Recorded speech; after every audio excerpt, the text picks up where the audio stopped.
Hi guys, welcome back to meant to met. हम लोगों ने पिछले कुछ वीडियोस में कोलिनर्जिक ड्रग्स के बारे में ऑलमोस्ट सब कुछ कवर कर लिया था। The only topic left in cholinergic system is uses of cholinergic drugs which we'll cover in this and the upcoming 1 or 2 videos. हम इन सारे यूजेस को 1-2 वीडियोस में डिवाइड कर रहे हैं ताकि आपके लिए समझने में आसान हो। तो इस वीडियो में we'll discuss about belladonna poisoning, Alzheimer's disease and angle closure glaucoma. Okay, starting with belladonna poisoning. Belladonna poisoning is also known as atropine poisoning. As I have told you in the previous video, atropine क्या है? एक anticholinergic drug है। तो atropine या कोई और anticholinergic drug या belladonna या डेट्यूरा प्लांट के सीड्स या बेरीज के ओवरडोज से होने वाली पॉइजनिंग को हम बेलाडोना पॉइजनिंग बोलते हैं।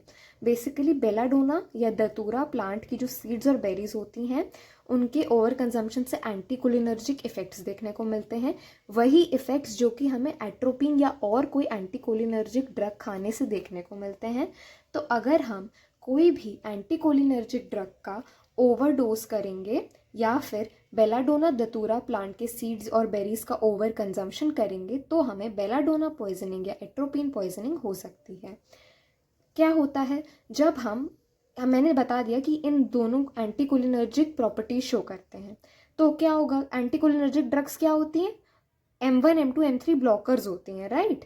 कोलिनर्जिक रिसेप्टर्स को ब्लॉक करती हैं, करेक्ट। और कोलिनर्जिक रिसेप्टर्स क्या थे? M1, M2, M3।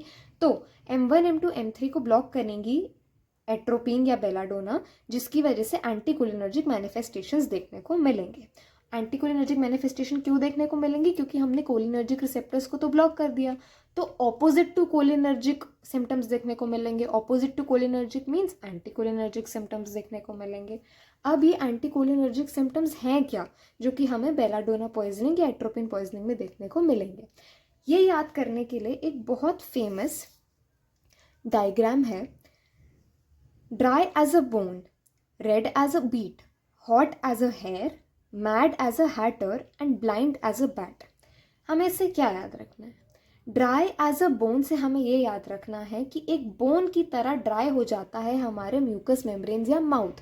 हमारा माउथ ड्राई हो जाएगा तो हमें डिफिकल्टी होगी स्वॉलो करने में और टॉक करने में, यानी कि सिक्रीशंस डिक्रीज हो रही हैं। क्योंकि कोलिनर्जिक सिस्टम में क्या होता था? कोलिनर्जिक सिस्टम अगर एक्टिवेट होता था तो सिक्रीशंस इंक्रीज हो जाती थी, सलाइवेशन होता था, राइट। तो अगर उल्टा हो रहा है तो यानी कि सिक्रीशंस डिक्रीज होंगी, ड्राई माउथ होगा जिसकी वजह से difficulty in swallowing and talking होगा। तो ड्राई एज अ बोन याद रखना, जिससे कि dry mouth, difficulty in swallowing and talking. Now red as a beet. Red as a beet से ये याद रखना कि एक इंसान है जिसका चेहरा एकदम लाल हो गया, फ्लश्ड हो गया, तो फ्लश्ड स्किन हो जाएगी स्पेशली फेस और नेक की, तो वो रेड एज अ बीट से याद रखना। फ्लश्ड स्किन क्यों हो रही है? वेसोडाइलेटेशन की वजह से वेसल्स डायलेट कर रही हैं तो ब्लड रश कर रहा है फेस नेक की तरफ, तो उसकी वजह से फ्लश्ड लुक आ रहा है। अब हॉट एज अ हेयर, एक हेयर रैबिट की तरह हॉट और ड्राई स्किन होगी, ड्राई और हॉट स्किन होगी। हॉट स्किन है यानी कि फीवर भी है तो फीवर होगा। क्यों? क्योंकि स्वेटिंग कम हो चुकी है। फीवर इसलिए आ रहा है क्योंकि स्वेटिंग कम हो चुकी है, सिक्रीशंस भी कम हो गए, स्वेटिंग भी कम हो गई है। तो माउथ हो गया है ड्राई, स्किन भी हो गई है ड्राई, स्किन फ्लश्ड और हॉट भी है यानी कि फीवर भी है। इतना याद हो गया। Next, mad as a hatter, एक हैटर की तरह मैड यानी कि हमें सेंट्रल सिम्टम्स भी देखने को मिलेंगे, psychotic behaviour, delirium, hallucinations, ataxia और एक्साइटमेंट जैसे सेंट्रल सिम्टम्स देखने को मिलेंगे। अब blind as a bat, blind as a bat से याद रखना कि हमें आई पे भी सिम्टम्स देखने को मिलेंगे। क्या? डायलेटेड प्यूपिल यानी मिड्रियासिस, प्यूपिल बड़ा हो जाता है तो मिड्रियासिस बोलते हैं उसे। डायलेटेड प्यूपिल, फोटोफोबिया और ब्लरिंग ऑफ नियर विजन, ये आई सिम्टम्स देखने को मिलेंगे। इस डायग्राम से हमने ये मेन सिम्टम्स याद कर लिए बेलाडोना पॉइजनिंग के, ठीक है। Dry mouth, dry skin, flushed skin, hot skin, skin hot यानी फीवर। अब mad as a hatter, psychotic behaviour, delirium, hallucination, excitement, blind as a bat, dilated pupil, ठीक है। इतने सिम्टम्स हमें याद हो गए। तो उसके बाद अब हम आते हैं hypotension, weak and rapid pulse, ये देखने को मिल सकता है। और सीवियर होगा तो कार्डियोवैस्कुलर कोलैप्स और रेस्पिरेटरी डिप्रेशन देखने को मिल सकता है। और सिवियर होगा तो कन्वल्जन और कोमा इन सिवियर पॉइजनिंग देखने को मिल सकता है। सिवियरिटी बढ़ती जाएगी तो सिवियरिटी ऑफ सिम्टम्स भी बढ़ता जाएगा। पहले हाइपोटेंशन और वीक रैपिड पल्स देखने को मिलेगी, फिर धीरे धीरे कार्डियोवैस्कुलर कोलैप्स और रेस्पिरेटरी डिप्रेशन की तरफ पेशेंट बढ़ेगा और फाइनली कन्वल्जन एंड कोमा देखने को मिलेगा। तो अब हमने डायग्नोज कर लिया कि पेशेंट को बेलाडोना पॉइजनिंग है through these symptoms that I told you. Now अब हमें उसकी ट्रीटमेंट करना है, तो हम उसका ट्रीटमेंट कैसे करेंगे? सबसे पहले तो गैस्ट्रिक लवाज करेंगे, जो कि हमने ओपी पॉइजनिंग या कार्बामेट पॉइजनिंग में भी किया था। कोई भी पॉइजनिंग होगी, एज आई टोल्ड यू, हम मोस्टली गैस्ट्रिक लवाज करते ही हैं ताकि हम स्टमक से पॉइजन कंटेंट रिमूव कर सकें। हम गैस्ट्रिक लवाज के लिए अलग अलग कंटेंट, अलग अलग मटेरियल यूज़ करते हैं। यहाँ पे हम यूज़ करते हैं टैनिक एसिड। तो बेलाडोना पॉइजनिंग में गैस्ट्रिक लवाज करने के लिए हम टैनिक एसिड यूज़ करते हैं, ठीक है।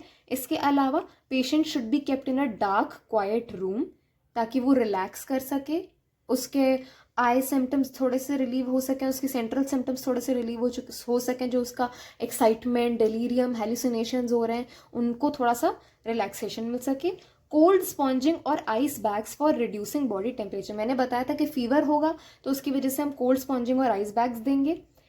उसके अलावा हम बेसिक जो जनरल मेजर्स लेते हैं, जैसे कि maintaining blood volume, artificial respiration if required. अगर वो बिल्कुल सांस नहीं ले पा रहा खुद से तो हम आर्टिफिशियल रेस्पिरेशन करेंगे, क्योंकि मैंने बताया था कि सीवियर केसेस में रेस्पिरेटरी कोलैप्स भी हो सकता है। अगर उसे कन्वल्जन्स हो रहे हैं और सीवियर केसेस में तो हम डाइजेपैम देंगे। फाइनली आते हैं स्पेसिफिक एंटीडोट ऑफ बेलाडोना या एट्रोपिन पॉइजनिंग। मेन क्या चीज़ है जो कि हम बेलाडोना एट्रोपिन पॉइजनिंग के लिए देंगे? ये तो चलो जनरल मेजर्स थे। अब मेन ड्रग पे आते हैं। तो ड्रग हम देंगे फाइजोस्टिगमीन 1 to 3 मिलीग्राम सबक्यूटेनियसली और IV, repeated 4 to 6 hourly. Physostigmine क्या था? फाइजोस्टिगमीन एक एंटी एसिटाइल कोलिनेस्ट्रेज था। एंटी एसिटाइल कोलिनेस्ट्रेज था यानी कि वो एसिटाइल कोलिनेस्ट्रेज एंजाइम के अगेंस्ट काम करता था, उसके अगेंस्ट काम करता था, यानी कि एसिटाइल कोलिन को टूटने नहीं देगा ये ड्रग। एसिटाइल कोलिन को टूटने नहीं देगा तो बॉडी में एसिटाइल कोलिन बढ़ जाएगा, और हमें यही तो चाहिए। क्यों? क्योंकि मैंने बताया था कि एट्रोपिन पॉइजनिंग हुई क्योंकि M1 M2 M3 रिसेप्टर हो गए ब्लॉक, क्योंकि एंटीकोलिनर्जिक ड्रग का काम ही होता है ब्लॉक करना M1 M2 M3 रिसेप्टर्स को।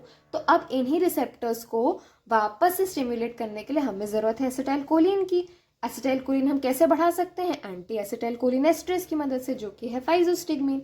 हम वो देंगे जिसकी वजह से M1 M2 M3 receptor stimulate हो जाएंगे, एसिटाइल कोलिन इंक्रीज हो जाएगा, और हमें जो सेंट्रल और पेरिफेरल इफेक्ट्स देखने को मिल रहे थे, जो सिम्टम्स देखने को मिल रहे थे, वो एंटागोनाइज हो जाएंगे, यानी रिवर्स हो जाएंगे, because it can cross blood brain barrier.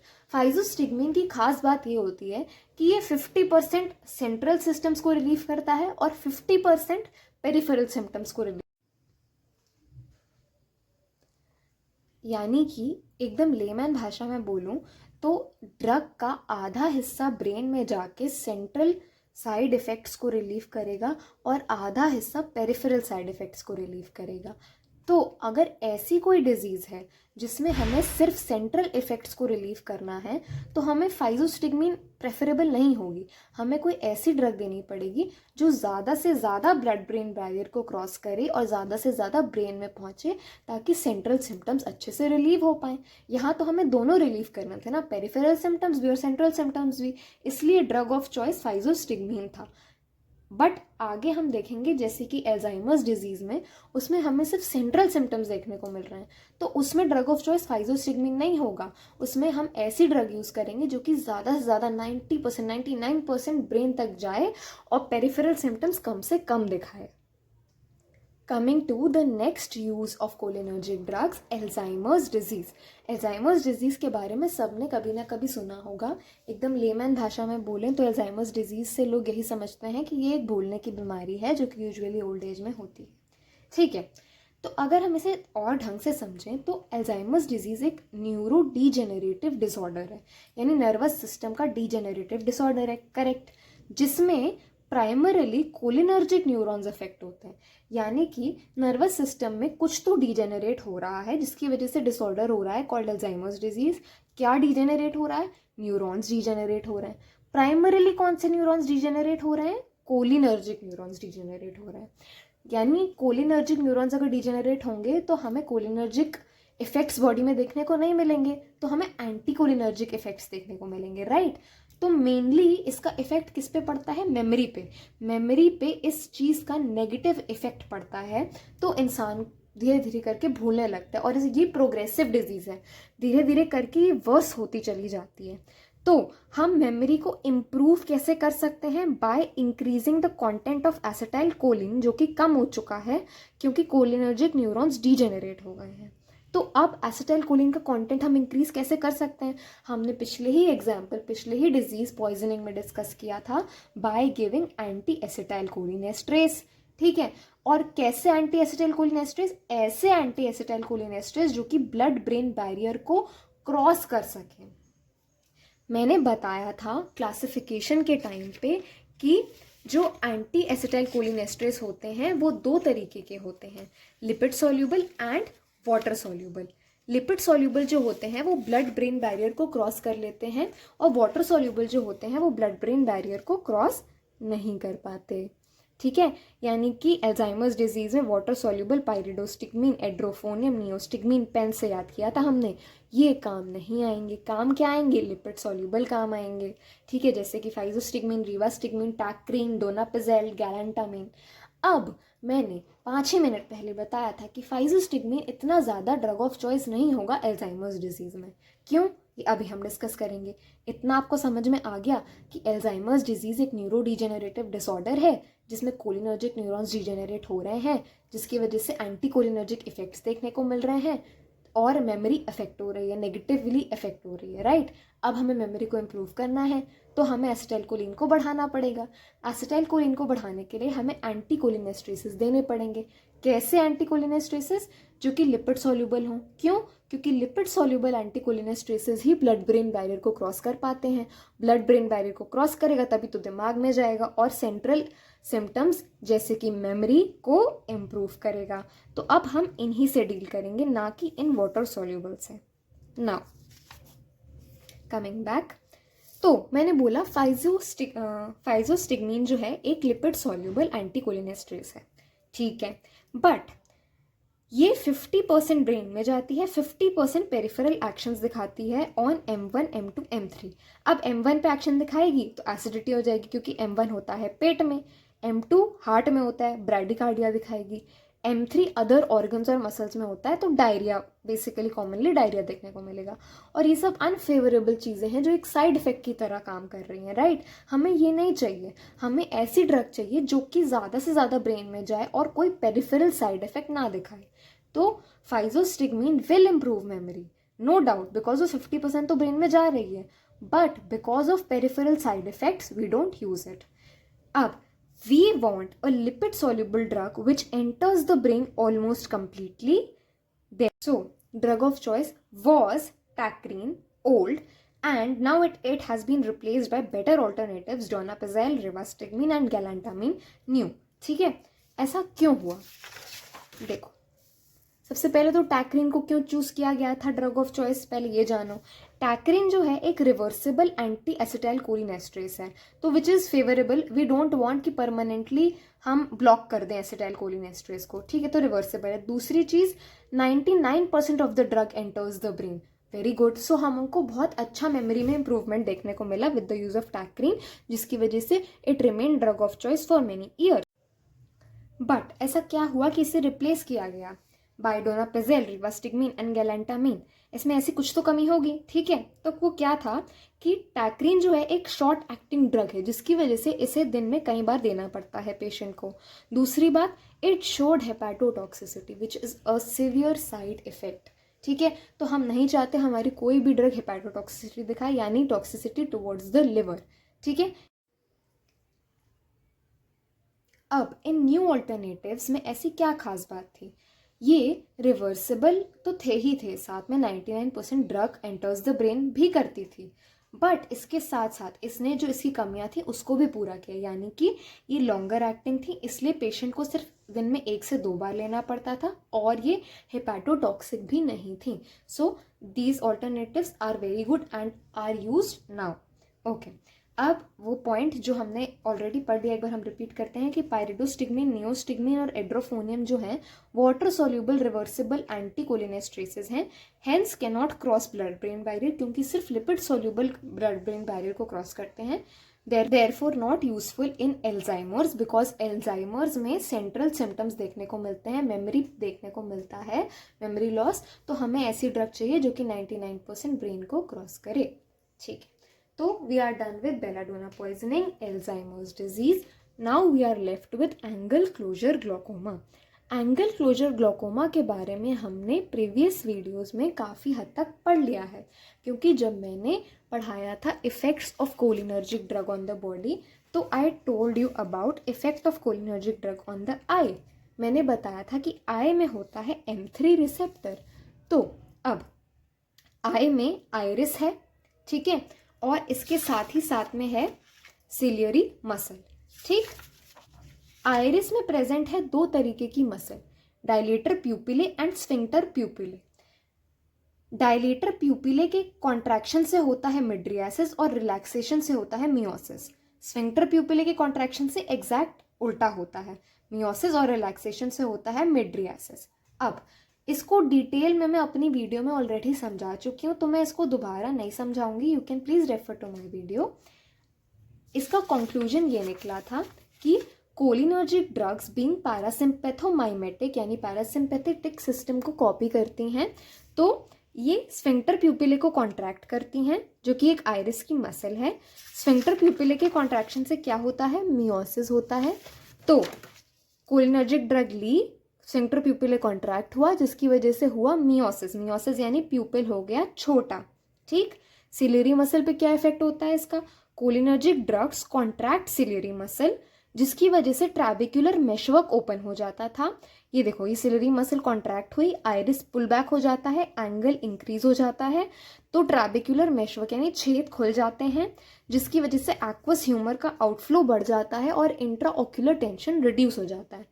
Angle closure glaucoma में क्या हो रहा है, एंगल क्लोज हो रहा है, जिसकी वजह से ग्लोकोमा देखने में दिक्कत हो रही है. अब ये जो है कोलिनर्जिक ड्रग क्या कर रहे हैं, एंगल को ही तो इंक्रीज कर रहा है. कैसे, हमने कोलिनर्जिक ड्रग दी, सिलियरी मसल हुई कॉन्ट्रैक्ट, सिलियरी मसल कॉन्ट्रैक्ट हुई तो उसने आइरिस को खींच लिया पीछे. आइरिस जब पीछे खींचेगा तो आइरिस और कॉर्निया के बीच का एंगल बढ़ जाएगा. उसी एंगल पे सिचुएटेड होते हैं ट्रैबिक्युलर मेशवर्क, यानी ऐसे छेद जहां पे हमारा एक्वस ह्यूमर ड्रेन होता है.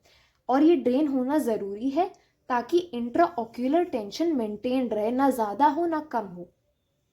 एंगल क्लोजर ग्लोकोमा में इंट्राओक्यूलर टेंशन बढ़ जाती है, बिकॉज एंगल हो जाता है क्लोज, एक्वस ह्यूमर इकट्ठा होता रहता है, राइट, ड्रेन नहीं हो पाता, उसकी वजह से दिखता नहीं है. अब एंगल खुल गया, मेशवर्क खुल गया, एक्वस ह्यूमर ड्रेन होगा और इंट्राओक्यूलर टेंशन रिड्यूस हो जाएगी. So we can say iris muscles are contracted यानी मियोसिस हो रहा है, और सिलियरी मसल्स आर कॉन्ट्रैक्टेड, जिसकी वजह से इंट्राओक्यूलर टेंशन डिक्रीज हो रहा है.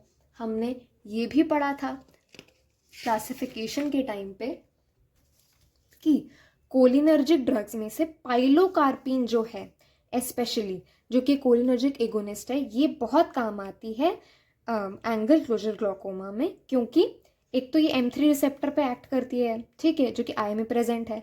सिक्रीशंस इंक्रीज करती है, this is not important right now. Meiosis produce करती है बिकॉज आइरिस मसल पे इसका एक्शन होता है. सिलियरी मसल कॉन्ट्रैक्शन प्रोड्यूस करती है, जिसकी वजह से इंट्राओक्यूलर टेंशन रिड्यूस होता है, ठीक है, जो कि हमें चाहिए एंगल क्लोजर ग्लोकोमा में. इसीलिए पाइलोकार्पिन सेकेंड या थर्ड ड्रग ऑफ चॉइस है एंगल क्लोजर ग्लोकोमा के लिए. ये 0.5 से 4% आई ड्रॉप फॉर्मुलेशन में बिकता है. तो we have covered the 3 uses of cholinergic drugs that are belladonna poisoning or atropine poisoning, Alzheimer's disease and angle closure glaucoma. I hope it was all very clear to you. If you have any doubts, please leave it in the comment section. I'll come up with the rest of the uses in the next video, and then we will be moving to anticholinergic system. Thank you.